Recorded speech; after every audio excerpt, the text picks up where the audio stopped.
정부가 발표한 검찰 개혁안을 두고 정치권에선 개혁이라며 반발이 일고 있습니다. 특히 여당인 더불어민주당에서도 반대 목소리가 나오고 있는데요. 가장 큰 쟁점인 검찰의 보안 수사권 존치 여부는 이번 정부안에서 빠졌지만 바로 그 지점이 문제라는 겁니다. 자세한 이유 정치부 서민선 기자 연결해 들어보겠습니다. 서 기자. 네, 국회입니다. 네, 어제 정부가 발표한 검찰 개혁 법안 개략적인 내용부터 짚고 갈까요? 네, 검찰 개혁은 이재명 정부의 국정 과제였는데요. 검찰의 수사 기소 분리가 큰 틀이었고, 이에 따라서 검찰청을 공소청과 중대범죄수사청으로 나누는 법이 어제 정부 입법안으로 공개가 됐습니다.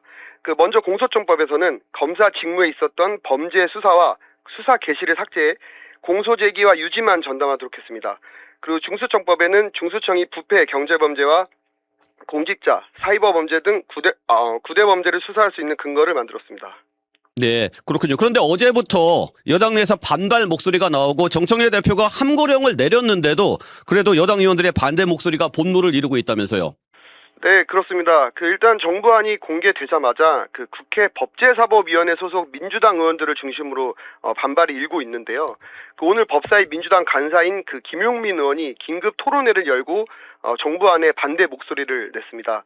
이 자리에는 추미애 법사위원장을 비롯해서 20명에 가까운 여당 의원들이 참석해 힘을 보탰는데요. 조국혁신당이랑 진보당, 사회민주당 등 범여권 의원들도 참여했습니다. 네, 검찰 개혁안에 반대하는 이유가 뭔가요? 네, 일단 가장 큰 이유는 바로 보안 수사권 가능성인데요. 이번 정부안에서는 공소청 검사의 수사권을 완전 배제를 하기로 했는데, 보안 수사권에서는 일단 공란으로 두면서 보류하겠다 이렇게 밝혔거든요. 근데 민주당에서는 아예 이번에 보안 수사권이 없도록 못 박았어야 하는데 그렇지 않은 것은 추후 보안 수사권을 줄 수 있도록 하기 위함이 아니냐 이렇게 의심하고 있는 겁니다. 특히 구체적으로 제4조 검사의 직무 조항에서 범죄 수사 부분은 삭제했지만 다른 조항에서 범죄 수익 환수나 국제 형사사법 공조 등 법령에 따른 검사의 직무를 수행하기 위해 형사소송법 등에 규정된 사항 이렇게 규정하거나 그 밖에 법령에 따라 그 권한에 속하는 사항이라고 하는 등 가능성을 열어둔 상황입니다. 그렇군요.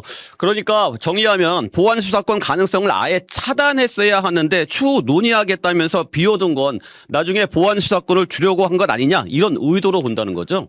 네, 그렇습니다. 특히 올해 6월에 지방선거가 예정돼 있는데 그 전까지 시간을 끌다가 지방선거 국면으로 들어가게 되면 검찰 개혁에 대한 국민적 관심도가 떨어지고 그때 보안 수사권을 주는 방향으로 하려는 거 아니냐 이렇게 의심하고 있는데요. 김용민 의원은 특히 이번에 갑자기 정부가 그동안 논의에 없었던 중수청에 수사사법관이랑 전문 수사관을 두는 방안을 내놓았다 이렇게 주장을 하는데요. 기존에는 당과 협의할 때 중수청을 일원화 조직으로만 이야기를 했었다는 겁니다. 근데 갑자기 최종안에서 이렇게 이원화 조직이 나왔다는 거는 일부러 시간을 끌기 위해 논의를 흐트러뜨리려는 목적으로 던진 거다 이렇게 얘기하고 있습니다. 그렇군요. 중수청의 수사사법관과 전문 수사관을 두는 안은 뭔가요? 네, 이번 정부 안에서 보면 중수청에 수사사법관이랑 전문수사관을 구분해서 두고 수사사법관에는 변호사 자격이 있는 사람이거나 검사에서 수사사법관으로 전직한 사람으로 자격을 제한하고 있습니다. 그리고 전문수사관은 기존의 검찰청 내 수사관을 그대로 가져온 건데요. 사실상 기존의 검사 수사관 구조와 똑같습니다. 그래서 민주당에서는 이거는 기존의 검찰청 조직을 그대로 답습하는 거고 중수청을 제2의 검찰청으로 만드는 것밖에 안 된다.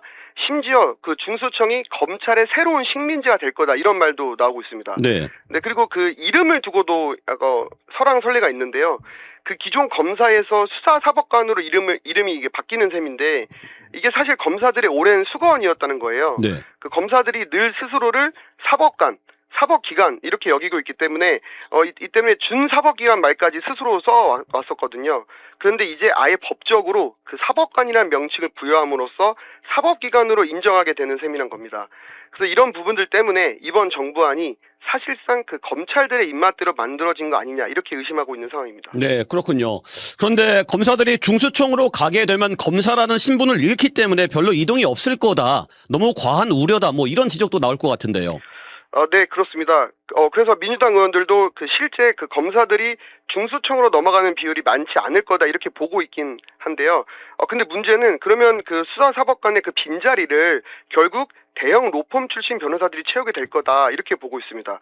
그래서 이대로 만약에 시행이 된다면 검찰, 법조 카르텔이 중수청을 장악하는 방향으로 갈 것이다 이렇게 우려를 하고 있는 겁니다. 네, 그래서 민주당은 이렇게 일반 수사관과 이를 지휘하는 검사, 사법관 같은 기존 이런 제도가 아닌 평등한 지위에서 협력해서 수사할 수 있도록 그 모두 수사관으로 조직을 일원화해야 한다 이런 입장입니다. 그렇군요. 당정 갈등으로까지 비화할 수 있을 것 같은데 청와대에서 조율에 나섰죠? 네, 그렇습니다. 그 청와대는 오늘 언론 공지를 통해 이재명 대통령의 지시사항을 전했는데요. 이 대통령은 검찰 개혁 및 보안 수사권과 관련해 당에서 충분한 논의와 수기가 이뤄지고 정부는 그 의견을 수렴하라 이렇게 지시했다고 합니다. 그래서 여당을 향해서는 수기를 당부하고 정부를 향해서는 이렇게 모아진 의견을 수렴하라 이렇게 지시함으로써 추후 있을 당정 간 갈등을 줄여나가겠다 이런 의지를 내비친 것으로 풀이됩니다. 네, 여기까지 듣겠습니다. 정치부 서민선 기자였습니다. 지금까지 CBS 박재환의 뉴스톡이었습니다. 노컷으로 보는 뉴스의 새로운 기준. 지금 알림과 구독 설정하시고 함께하세요.